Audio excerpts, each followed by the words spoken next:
Hello, Bicho. Let's read this question. It says, what is the effect on the interference fringes in Young's double slit experiment when the width of the source slit is increased? Okay. So the key concept which we are going to use here, यहाँ पे जो हम key concept use करने जा रहे हैं, that is what the Young's double slit experiment. Okay.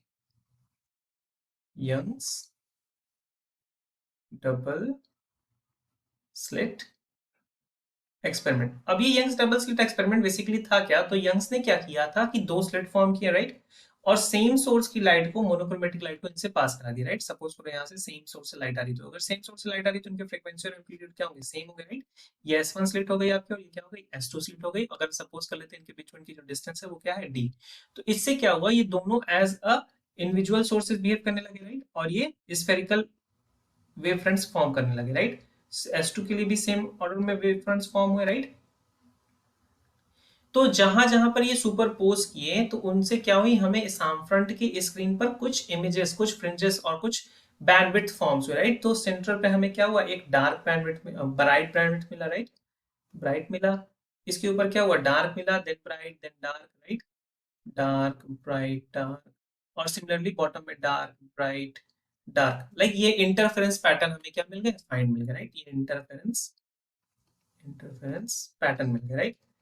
अब अगर आप सपोज करो कि ये जो स्क्रीन और जो स्लिट के बिटवीन की जो डिस्टेंस है वो बिगर डी है, और इसकी जो विड्थ आ रही है हमने सपोज करी बीटा।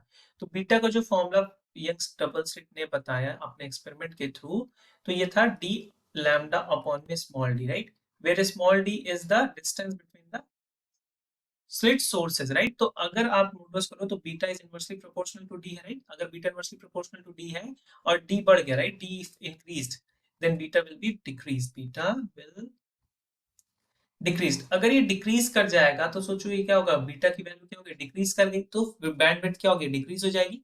बैंडविड्थ डिक्रीज हो जाएगी तो उससे क्या इफेक्ट होगा, जो हमारी फ्रिंज पैटर्न है वो शार्प फॉर्म नहीं होगी, right. So fringe will be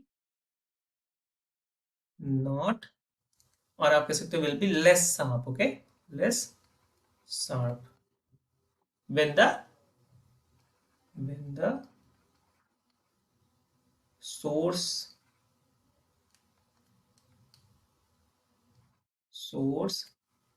slit width increased. So this is the answer for this question. I hope you understand it well. Best of luck. Thank you.